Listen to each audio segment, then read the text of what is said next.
दोस्तों, यह कहानी लिवियो नाम के एक लड़के की है जिसे अपने पिता की दूसरी वाइफ एना से प्यार हो जाता है। दोस्तों, कहानी बहुत ही दिलचस्प और रंगीन है, तो प्लीज वीडियो को लाइक कर दें और चैनल को सब्सक्राइब कर दें। फस्को एक ट्रांसपोर्टर है जो इटली के एक छोटे से टाउन में अपने बेटे लिवियो के साथ रहता है।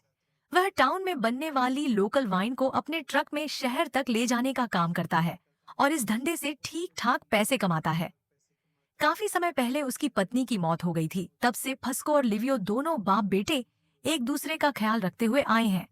एक दिन अचानक फस्को ने तय किया कि वह दूसरी शादी करेगा। उसने अपने बेटे के खिलाफ जाकर अपने से कम उम्र की लड़की एना से शादी कर ली। एना की भी यह दूसरी शादी थी और उसकी एक बेटी थी। एना इस शादी से बहुत खुश थी क्योंकि उसे भी एक जीवन साथी मिल गया है और उसकी बेटी भी बहुत खुश थी क्योंकि उसे भी पिता का प्यार मिलेगा। फस्को को अपनी वाइफ की खूबसूरती पर बहुत घमंड होता है। जब भी वह पब्लिक में एना के साथ निकलता है तो वह उसे ऐसे कपड़े पहनने को बोलता है जिससे कि उसका पूरा शरीर दिखे। एक तरह से वह एना को किसी ट्रॉफी की तरह समझता है जिसे हर किसी को दिखाकर जलाना चाहता है। लेकिन लिवियो और उसके दोस्तों को एना में कुछ खास रुचि नहीं है। वह तो अपनी ही दुनिया में खुश है। इधर उधर घूमना और आवारागर्दी करना, यही उनके पूरे दिन का काम है। स्टेला नाम की लड़की जो कि बीच के पास ही रहती है, वह लिवियो को पसंद करती है। जब भी लिवियो बीच पर आता है तो वह उसके नाम की चिट्ठी उसके स्कूटर पर छोड़ दिया करती है। इस बात पर लिवियो के दोस्त उसका बहुत मजाक उड़ाते हैं। लिवियो को इस लड़की में बिल्कुल भी इंटरेस्ट नहीं होता। लिवियो का फादर सिर्फ ट्रांसपोर्ट का काम नहीं करता, वह रात को कब्रों की चोरी भी करता है। यह सेकेंड वर्ल्ड वॉर का टाइम था और इस त्रासदी के चलते यहाँ पर बहुत से लोगों की जानें गईं। इनमें कुछ अमीर और रईस लोग भी शामिल थे। ऐसे लोगों के मरने पर उनके घर वाले उनका कीमती सामान उनकी कब्र में ही छोड़ देते थे। इस टाउन के आसपास ऐसी काफी कब्रें हैं जो अब किसी छुपे हुए खजाने की तरह है। हालांकि कब्र की चोरी करना एक कानूनी अपराध है और पकड़े जाने पर लंबी सजा हो सकती है, पर फस्को को खतरों का खिलाड़ी कहा जाता है और उसे इस काम में बहुत मजा आता है। फस्को इस काम का इतना दीवाना होता है कि अपनी शादी के दिन भी सुहागरात से पहले एक कब्र खोद के आया था। उस काम को पूरा करने के बाद ही उसने घर की गुफा खोदी। फस्को से शादी करने के बाद एना भी वाइन बनाने और उसे पैक करने के काम में लग जाती है। इसी वाइन को बाद में फस्को शहर में डिलीवर करता है। लिवियो एक टीनेजर होता है और उसे अपने पिता का यह खुदाई वाला काम बिल्कुल भी अच्छा नहीं लगता। इन बाप बेटों के बीच अक्सर डिनर टेबल पर नोक झोंक होती रहती है। जब भी इन दोनों में नोक झोंक होती है तो एना हमेशा लिवियो का ही पक्ष लेती है। लिवियो को भी एना का ऐसा करना अच्छा लगता है। पहले तो वह एना से काफी दुखी था क्योंकि उसने घर में उसकी माँ की जगह ले ली, पर अब वह एना को एक्सेप्ट कर चुका है और उसकी बेटी का भी बहुत ख्याल रखता है। उसे कहानियां वगैरह सुनाता है। इन्हें देखकर ऐसा लगता है कि ये एक बहुत ही खुशहाल फैमिली है। खाली वक्त में फस्को भी एना और उसकी बेटी के साथ अच्छा टाइम स्पेंड करता है। पर लिवियो के साथ होने पर एना को बहुत अच्छा लगता है क्योंकि लिवियो बड़ा ही सेंसिटिव और इमोशनल लड़का है और वह उसी की तरह रोमांटिक कहानियों में बहुत रुचि रखता है। एक दिन किसी कब्र की खुदाई में फस्को को बड़ी कीमती मूर्ति मिलती है। इसमें फस्को के साथ उसके दोस्त भी थे, पर फस्को मूर्ति अपने पास रख लेता है क्योंकि वही ब्लैक मार्केट के डीलर को जानता है।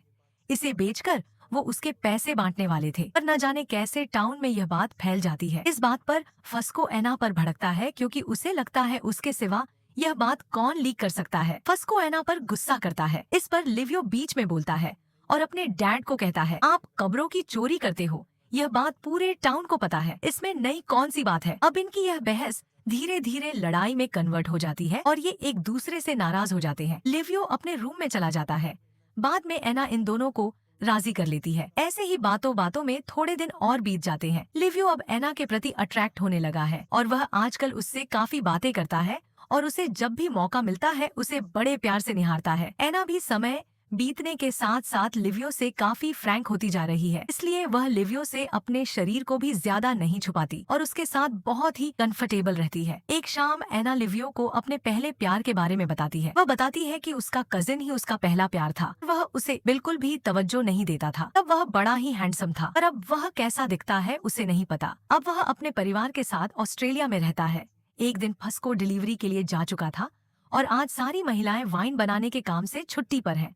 गर्मी के कारण वे वहां नहा रही हैं और एक दूसरे के साथ काफी मस्ती कर रही हैं, पर गलती से एना लिवियो पर पानी डाल देती है। अब इस खेल में लिवियो भी शामिल हो जाता है। वह एना को जबरदस्ती पकड़कर पानी से नहला देता है और उसे दबाने लगता है। पहली बार उसने एना को इस तरह पकड़ा था। एना को भी उसका साथ काफी अच्छा लगा। हालांकि यह खेल ज्यादा देर नहीं चला। एक दिन शहर से एक बुरा मैसेज आता है कि फस्को को कब्र चोरी करने के जुर्म में गिरफ्तार कर लिया गया है। जरूर उसने चुराई गई मूर्ति को शहर में बेचने की कोशिश की होगी। जब एना और लिवियो उससे जेल में मिलने जाते हैं तो वह बड़ा ही कॉन्फिडेंट होता है। वह कहता है, मैं जल्द ही छूट जाऊंगा। अब लिवियो अपने चाचा से मदद मांगने की सलाह देता है, पर फस्को इस बात पर नाराज हो जाता है। फस्को और उसके भाई की बिल्कुल भी नहीं बनती। अब एना और उसकी बहन फर्नांडा फस्को के दोस्तों के पास मदद मांगने के लिए जाती है, पर उन्हें कोई मदद नहीं मिलती क्योंकि वे फस्को से दूर रहना चाहते थे, क्योंकि वे भी इस चोरी में फंस सकते थे। फस्को को लगा था कि वह पुलिस को बेवकूफ बनाकर यहाँ से निकल जाएगा, पर ऐसा बिल्कुल भी नहीं होता। यहाँ एना फस्को की हालत देखकर रोने लगती है तो फस्को उस पर गुस्सा हो जाता है और कहता है, तुम चॉकलेट की बजाय मेरे लिए सिगरेट भी ला सकती थी। तुमने ऐसे सिंपल कपड़े क्यों पहन रखे हैं? तुम्हारे पास अच्छे कपड़े नहीं हैं क्या? इस पर एना रोने लगती है। फस्को यहाँ एना को यह दिखाता है कि वह इमोशनली काफी स्ट्रांग है। अब एना जब जेल से घर जाती है तो वह देखती है कि वहाँ तो पार्टी चल रही है। लिवियो उसे बताता है कि आज उसका जन्मदिन है। एना यह देखकर पहले तो नाराज होती है क्योंकि उसका बाप जेल में है और उसे जन्मदिन मनाने की पड़ी है, पर वो लिवियो को पार्टी करने से नहीं रोकती और खुद घर के अंदर चली जाती है। अब रात को जब पार्टी खत्म हो चुकी थी, जब सारे गेस्ट जा चुके होते हैं, तो वह बाहर आकर सफाई में लिवियो की मदद करती है। एना का मूड अब सुबह से कुछ अच्छा हो चुका था। अगले दिन जब लिवियो मार्केट से वापस आता है तो वह एना को एक रेड नाम के आदमी से बात करते हुए देखता है। वह उनका पड़ोसी होता है। लिवियो के पूछने पर एना बताती है कि रेड एक भला आदमी है और वह जेल से बाहर निकलने में फस्को की मदद कर सकता है। लेकिन लिवियो यह भली बात ही जानता था कि रेड कितना कमीना आदमी है और वह किसी तरह की कोई मदद नहीं कर सकता। उल्टा वह एना को अकेली देखकर उस पर चांस मार रहा था। ऊपर से उसे घर में फस्को के बिना बहुत ही कंफर्टेबल फील हो रहा था। लिवियो नहीं चाहता था कि उसका पिता इतने जल्दी जेल से बाहर निकल जाए। फस्को लिवियो की बहुत बेइज्जती करता है और उसका कंपैरिजन उसके चाचा से करता है। लिवियो यह बातें सोचकर काफी दुखी हो रहा होता है। अगली सुबह सारी महिलाएं वाइन बनाने के काम में लगी हुई थीं। उसी समय लिवियो किचन में एना का हाथ पकड़ रहा था। तभी काम करते हुए दोनों एक दूसरे के बहुत पास आ जाते हैं। एना खुद को नहीं रोक पाती और वह लिवियो को बहुत ही खतरनाक किस करती है। हालांकि ऐसा करना बिल्कुल गलत है, पर एना को भी कहीं न कहीं यह बहुत अच्छा लग रहा था। आज रात इन दोनों को नींद नहीं आ रही थी।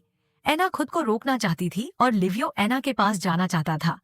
फिर भी वे दोनों एक दूसरे को रोकते हैं।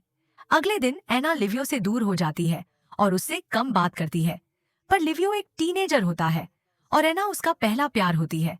उसने पहले कभी इस तरह की भावना नहीं महसूस की थी। अगली रात लिवियो एना के रूम पर जाता है। एना को पता था कि अगर उसने दरवाजा खोला तो लिवियो अपनी भावना पर काबू नहीं रख पाएगा और वह उसे रोक भी नहीं पाएगी। इसलिए वह दरवाजा नहीं खोलती और लिवियो पूरी रात उसके रूम के बाहर ही बैठा रहता है। अब एना को पता था कि अगर लिवियो बार बार ट्राई करेगा तो वह खुद को ज्यादा दिन नहीं रोक पाएगी। इसलिए वह लिवियो को साफ साफ कह देती है, अगर तुम इस घर में रहे तो मैं यहाँ से चली जाऊंगी। जब तक फस्को नहीं आता तुम घर से बाहर ही रहोगे। वह उसे उसकी बुआ फर्नांडा के घर जाने को कहती है। अब लिवियो उसकी बात सुनकर काफी खुश होता है क्योंकि यहाँ उसे पता चल गया था कि एना भी उसे प्यार करती है। अब लिवियो घर से निकल जाता है, पर वह फर्नांडा के पास नहीं जाता और अपने दोस्तों के साथ जाकर पूरी रात आवारागर्दी करता है। अब यहाँ बीच पर जब लिवियो पीकर अकेला बैठा होता है तभी स्टेला वहाँ आती है और वह उसके साथ इंटीमेट होने की कोशिश करती है। पर लिवियो सिर्फ एना से प्यार करता था, इसलिए वह उसे छोड़कर वापस घर जाता है। वह देखता है कि घर का दरवाजा लॉक है तो वह खिड़की तोड़कर घर के अंदर घुस जाता है। वह काफी नशे में होता है और एना से कहता है कि वह सिर्फ कपड़े बदलने के लिए आया है। वह एना के सामने काफी इमोशनल हो जाता है और कहता है, मेरा बाप भी मेरा नहीं और तुम भी मेरी नहीं हो सकी। उसकी ऐसी कड़वी बातें सुनकर एना पिघल जाती है और उसे गले लगा लेती है। लिवियो को तो यही चाहिए था। एना खुद को संभालने के लिए मान जाती है। अब एना और लिवियो दोनों जबरदस्त इंटीमेसी करते हैं।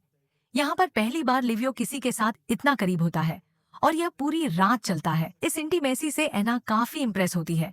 फिर ऐसा कई दिनों तक लगातार चलता रहता है।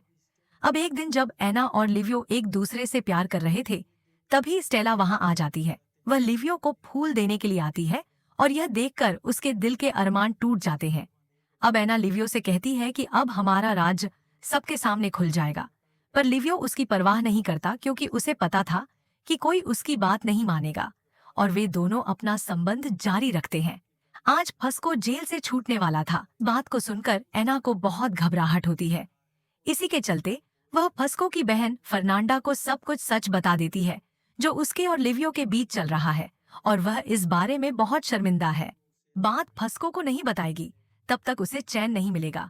पर फर्नांडा बहुत नाराज होती है, फिर भी वह उसे ऐसा करने से मना करती है क्योंकि फस्को को बताने पर उसकी और लिवियो दोनों की जिंदगी बर्बाद हो जाएगी।